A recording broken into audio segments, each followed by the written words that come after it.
ini.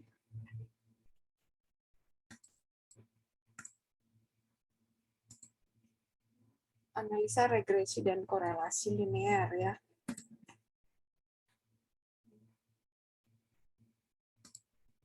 Pertama korelasi dulu ya. Slide ini saya ganti-ganti. Jadi yang dimaksud linear itu ada linear dan non-linear ya. Apa nih? Pengertian linear maksudnya apa?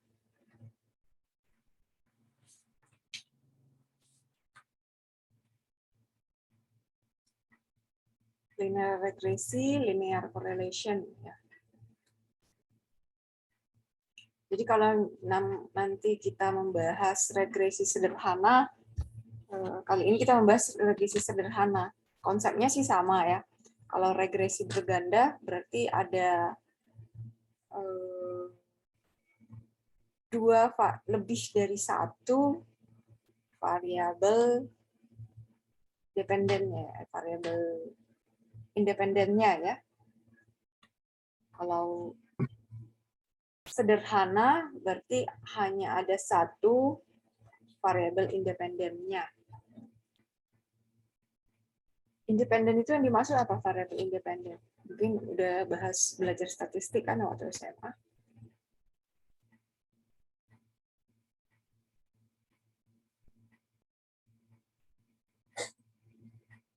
Independen. Oke, kalau belum bicara independen dan dependen, kita lihat ini pengertian dari korelasi linear ya. Jadi kalau linear itu dalam matematika berarti dia tidak berpangkat atau tidak satu per gitu ya. Kalau yang non linear berarti bentuk kurvanya itu bisa melengkung ya, berbagai jenis kurva bentuknya. Kalau linear berarti berbentuk garis lurus dan persamaannya tidak ada pangkat, tidak ada 1/x, tidak ada 1/y ya. Jadi dia bilangan bulat baik desimal bisa atau bilangan bulat ya. Dalam linear biasanya di statistik ada Pearson korelasi ya. Spearman ya. Spearman untuk melihat korelasi. Kalau bicara korelasi berarti ini kita menduga ada dua hubungan ya dari data yang kita teliti. Misalnya ada data A dan data B, bagaimana hubungannya ya. Bisa pakai diagram, bisa dengan dari interval data person ya, dengan statistik ini gampang, atau dari Spearman ya untuk final data. Kalau interval pakai Spearman Pearson. Jadi nanti ada koefisien korelasinya ya, dua data. Nah, ini contohnya ada data yang warna biru, ada data tingkat tenaga kerja ini yang di Inggris, kemudian ini yang warna orange adalah kunjungan ke luar negeri ya.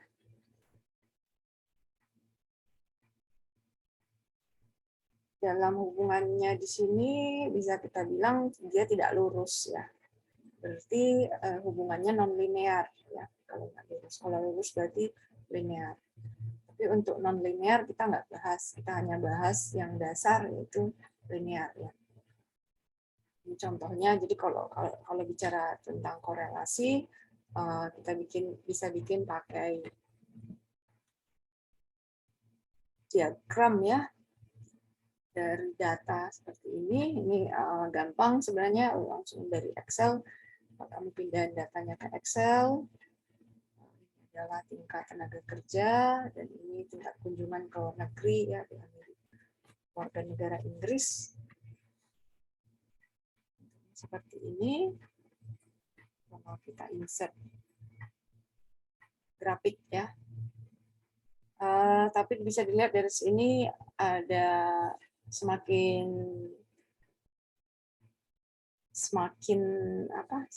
semakin naik ya, jadi dia uptrend, cenderung naik nih, baik itu tingkat tenaga kerja dan tingkat kunjungan ke luar negeri.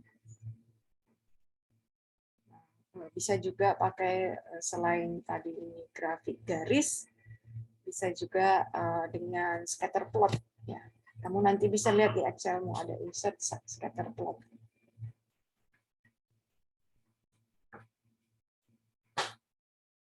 Jadi presentasinya, tapi kalau kayak gini kan tidak kelihatan ya sebenarnya. Kalau SPSS ini tinggal masukin. Nah, laptop saya ini baru Excel SPSS-nya. Masukkan data dengan copy paste dari Excel bisa, nanti tinggal grab legacy dialog ini scatter dot. Pilih mana jenisnya ya, tinggal define. Tapi tentukan dulu, kamu bisa memilih juga sih sebenarnya. Nanti ini untuk regresi ya. Untuk regresi, kamu perlu menentukan mana variabel Y. Variabel Y itu apa?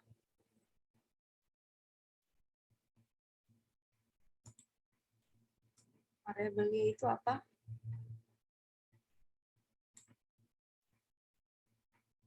Variabel Y, halo.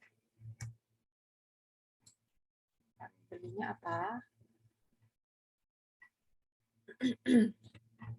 Y ada biasanya variabel dependen ya, yang terikat, yang perlu kita lihat, yang mau kita teliti. Kemudian variabel X biasanya adalah yang horizontal ya, adalah variabel yang independen ya, yang mempengaruhi. Variabel Y adalah variabel yang dipengaruhi ya. Jadi di sini untuk horizontal itu adalah X-nya ya, tingkat tenaga kerja mempengaruhi kunjungan ke luar negeri ya. Ini Y-nya. Y adalah variabel dependen atau terikat. Di output SPSS seperti ini. Jadi yang kalau kamu tarik garis ini ke bawah, ke horizontal, itu adalah X-nya ya. Kalau untuk garis vertikal ini ditarik, ini adalah Y-nya. Jadi di gambar ini sudah bisa menjelaskan hubungan korelasi dan regresi ya, analisa regresi.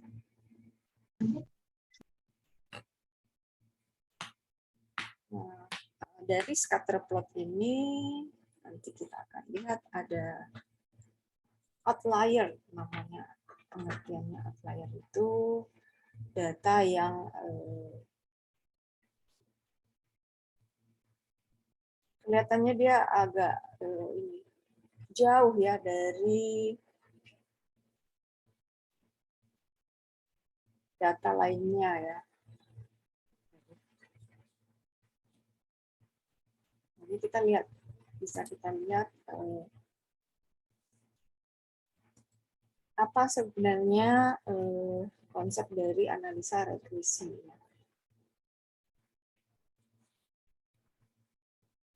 Dalam tadi scatter plot ya, scatter plotnya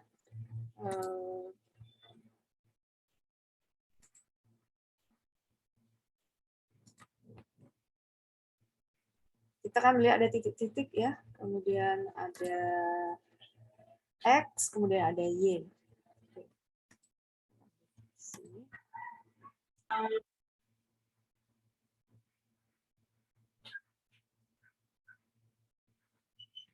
Pertama ada istilah analisis varians ANOVA ya. Jadi merupakan menggambarkan hubungan antara koefisien korelasi, koefisien determinasi, dan kesalahan baku pendugaan.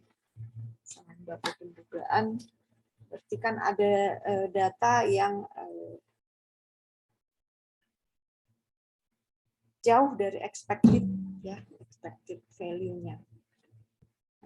Mengukur kesalahan baku, ya kemarin itu kesalahan baku waktu belajar ini ada belajar varian standar deviasi ya, berkaitan dengan itu. Prinsipnya juga sama. Kita menghitung error yaitu selisih antara Y sebenarnya dengan Y estimate ya, yang ada tanda panah ini Y estimate. Nah, nanti dirumuskan dengan E sama dengan nilai Y sesungguhnya, objek Y dikurangi estimate dari persamaan linear regresi. Nanti dibalikkan seperti ini. Y sebenarnya sama dengan Y estimated atau Y expected ditambah error.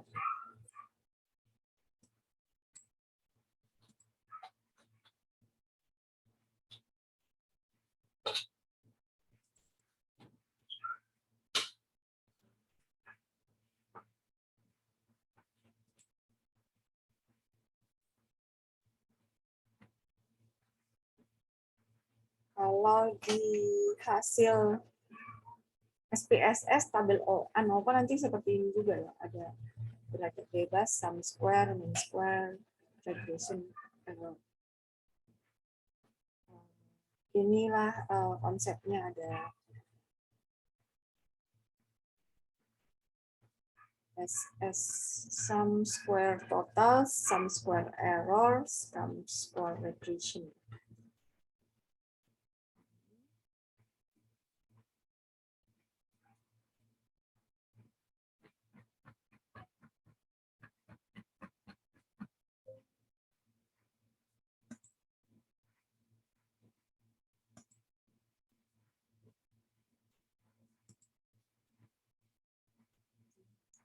Balik ya. Ini contoh dari grafik kurva korelasi ya, korelasi linear. Ini garis lurus. Menurun berarti korelasinya ini negatif ya. Kalau berbentuk seperti ini, ya ini cenderung positif harusnya. Kenapa positif? Karena misalnya yang X-nya ini ya, anggap minyak goreng naik, produksi naik. Juga sih, kebalikannya ya. Inflasi naik, suku bunga turun. Ini menunjukkan hubungan negatif ya.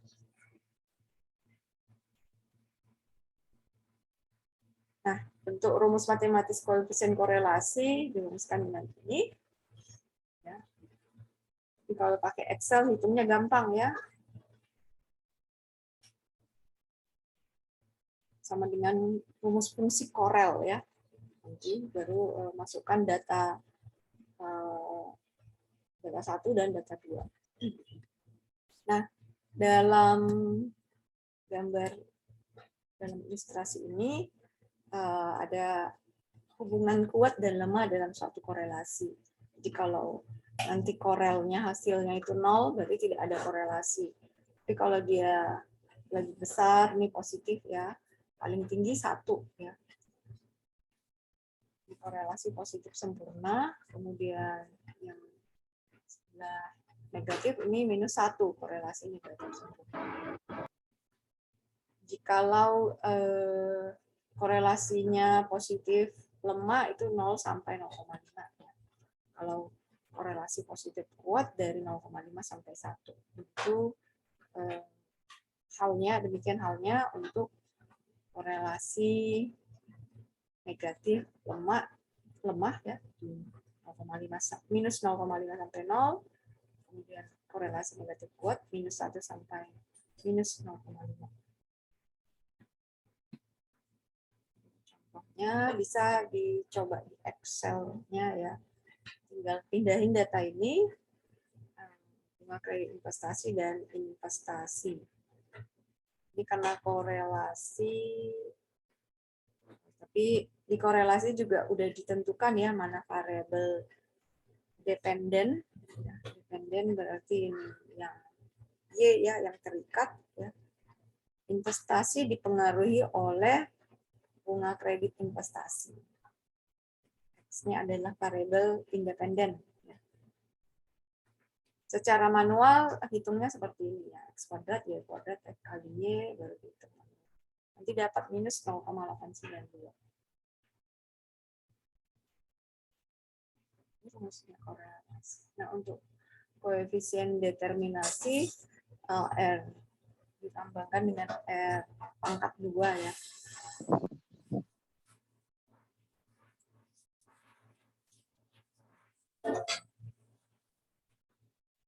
Bagian dari seberapa besar porsi ya, atau keragaman total variabel terikat Y, variabel yang dipengaruhi atau dependen, yang dapat diterangkan oleh keragaman variabel bebas X atau variabel independen. Seberapa besar porsinya? Biasanya ini dalam persentase ya.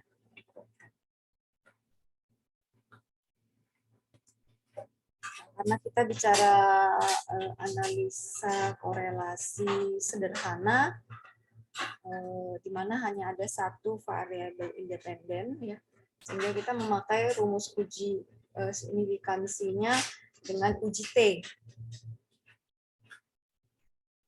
Bisa disebut juga ini uji regresi parsial ya, uji T. Nanti kalau jika variabel korelasi seperti ini, kita hitung ya, jumlah data pengamatan dan nilai koefisien korelasinya.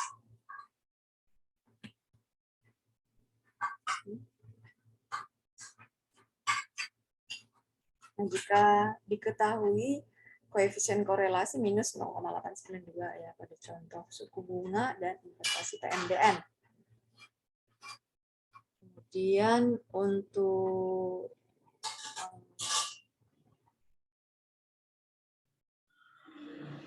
tadi ini yang bagian B ini antara harga minyak CPO dan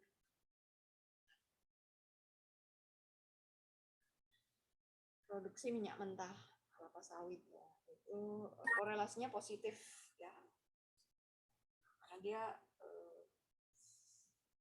semakin mahal minyak goreng, produksi minyak mentahnya semakin meningkat.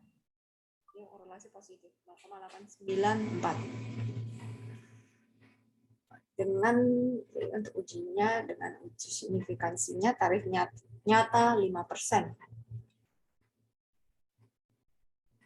Pertama, ingat dalam step pengujian hipotesis, merumuskan hipotesis ya. Hipotesis yang diuji adalah koefisien korelasi dengan sama dengan 0 atau tidak sama dengan 0.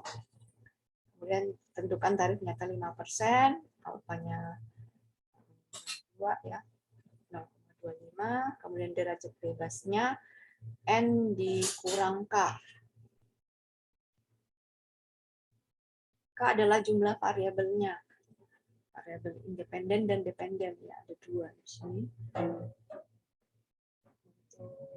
T-nya ini 2,262 ya, T statistiknya.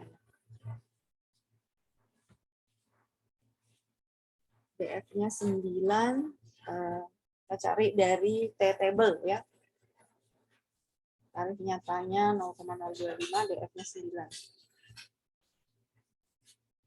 Kemudian menentukan nilai uji T-nya. Masukkan ke dalam rumus R dibagi akar dari 1 kurang R kuadrat dibagi N kurang 2.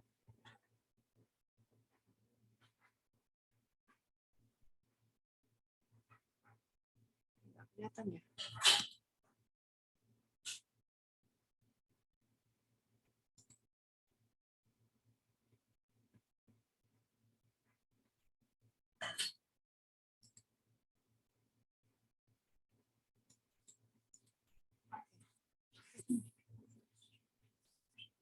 Nggak kelihatan ya? Uji T-nya minus 5,9. Selanjutnya, step keempat menentukan daerah keputusan dengan nilai kritisnya untuk dapat dari T-table, yaitu 2,262. Oke, ini pengujian dengan two tail ya, 2 ekor ya, karena H0-nya sama dengan 0 ya untuk korelasi ini dilambangkan dengan rho ini ya. Kayak P bentuknya, tapi P-nya ini melengkung ya. Tarikannya satu, kalau menulisnya itu ini enggak nyatu dia ya. Dari bawah ditulis baru ke melengkung. Ini tidak, sehingga ini adalah tutel ya. Dari alfa juga kelihatan, sudah digambarkan seperti ini. Berarti nilai kritis minus 2,26 sampai positif 2,26. Daerah tidak menolak H0 dan daerah menolak H0. Oke, didapat T-nya itu minus 5,9. Berarti di daerah menolak H0 ya. Sehingga kita bisa simpulkan korelasi dalam populasi itu tidak sama dengan 0. Tidak cukup, atau dengan kata lain tidak cukup bukti untuk menolak H0 sehingga menerima H1. Korelasi dalam populasi tidak sama dengan 0. Hubungan tingkat suku bunga investasi dengan nilai investasi bersifat kuat dan nyata. Kalau dari gambar B ya, antara harga minyak sawit. Maaf Bu, share screen-nya nggak gerak Bu.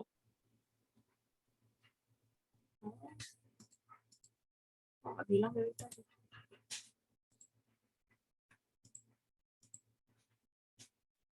Ini udah gerak kan? Oke Bu. Ini gerak Bu. Oke.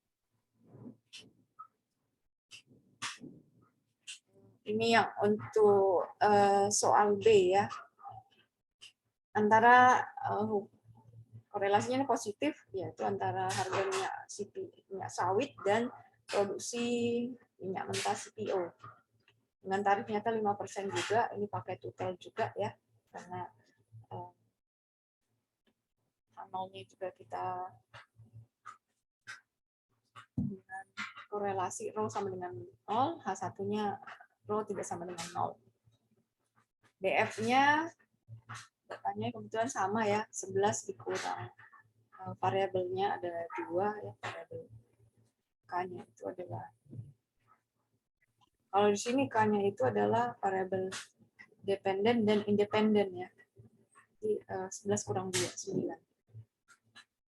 Dimasukkan ke dalam rumus uji T, ini dapat T-nya itu positif 5 ya.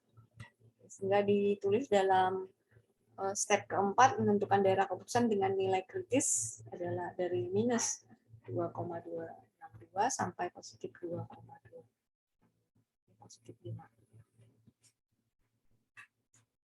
Kemudian step yang kelima, menentukan keputusan. Nilai T hitung berada ini di daerah menolak H0 ya.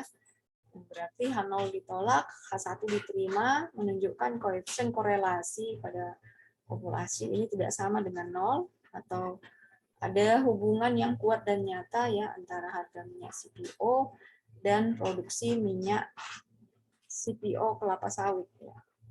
Dimana koefisiennya nanti kalau korelasinya positif, nanti koefisien regresi juga positif ya.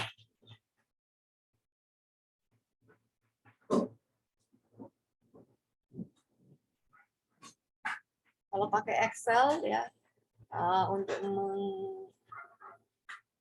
menghitung korelasi, ini nggak usah manual, tinggal rumus fungsi korel ya, sama dengan korel, terus pilih Nggak gerak lagi Bu. per kolom ya, per kolom dari 2 datamu. Ini data 1, yang ini data 2. Oke, kita Nggak gerak lanjut. lagi Bu. Halo? Nggak gerak lagi. Normal kok di sini. Kenapa ya? Di sini gerak Pak Enggi. Sinyalnya mungkin Pak. Oh sinyal ya? Di sini Oh saya enggak ya. Oh, kayaknya. Di saya lancar kok. Udah hujan nih. Lagi hujan memang di luar. Oke, selanjutnya ke analisis regresi. Regresi ini pengertiannya metode kuadrat terkecil ya. Kenapa metode kuadrat terkecil? Kita lihat. Ini juga kalau regresi sederhana berarti mendefinisikan hubungan dari dua variabel, variabel independen atau bebas mempengaruhi variabel dependen ya, atau variabel terikat, atau variabel X mempengaruhi variabel Y. Di mana variabel X itu biasanya atau yang mempengaruhi itu yang horizontal ya. Kemudian yang variabel Y atau terikat atau dependen ini di garis vertikal. Kita contohkan lagi tadi. Ini adalah diagram scatter plot. Hubungan antara nilai kurs USD terhadap volume ekspor ya. Ini garis ini apa? Garis lurus ini. Sebenarnya garis lurus ini ditambahkan ya. Kalau secara data adalah titik-titik ini. Data sebenarnya adalah titik-titik ini. Cuma biasanya kita melihat garis ini dibuat untuk membantu melihat polanya. Kalau kayak gini, ingat kalau kurs USD naik, volume ekspor naik ya. Bisa dibilang begitu. Ini tandanya kalau positif atau negatif bentuk kurva. Positif. Ya, positif. Kurs USD semakin naik, berarti ke kanan, volume ekspor juga naik. Walaupun titik-titik ini kan tidak teratur sebenarnya, tapi karena dengan bantuan ini jadi kita bisa cukup gampang cukup eksplisit ya dijelaskan. Nah,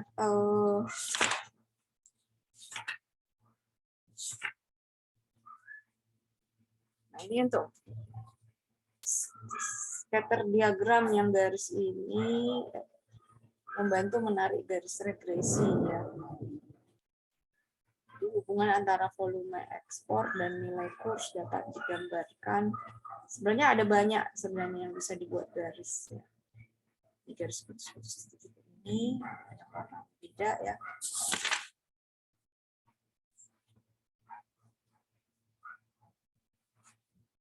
Ini namanya curve fitting.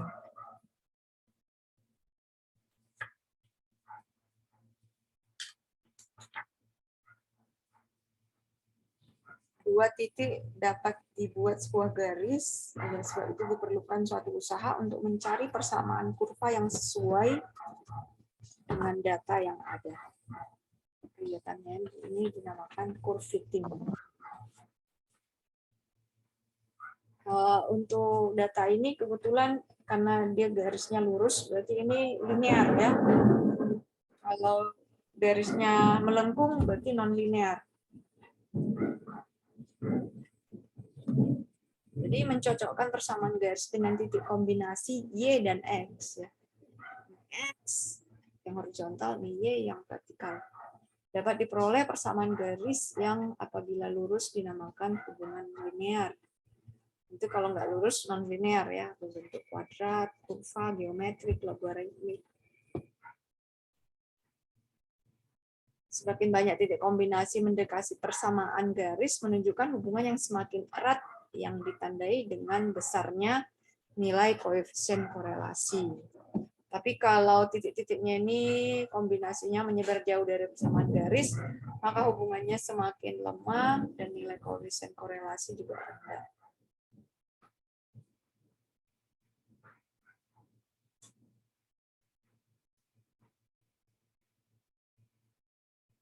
Nah, di gambar A ini kita membuat titik-titik koordinat ya antara Y ini adalah Y yang tidak ada kepalanya itu adalah data sebenarnya ya volume ekspor. Kemudian dalam kita tarik garis lurus ke persamaan regresi yang kita buat ini, karena persamaan regresi ini yang mendekati ya. Jadi kenapa metode kuadrat terkecil? Garis ini adalah yang metode kuadrat terkecil di antara selisih Y sebenarnya dengan Y estimated. Nah, dari Y1 ini, Y1 estimated-nya adalah di titik ditarik garis lurusnya ini. Dan dari ini Y2 volume ekspornya di data kedua, estimated Y2 estimated-nya di titik ini. Itu selanjutnya. Ini Y3-nya di atas, Y3 estimated-nya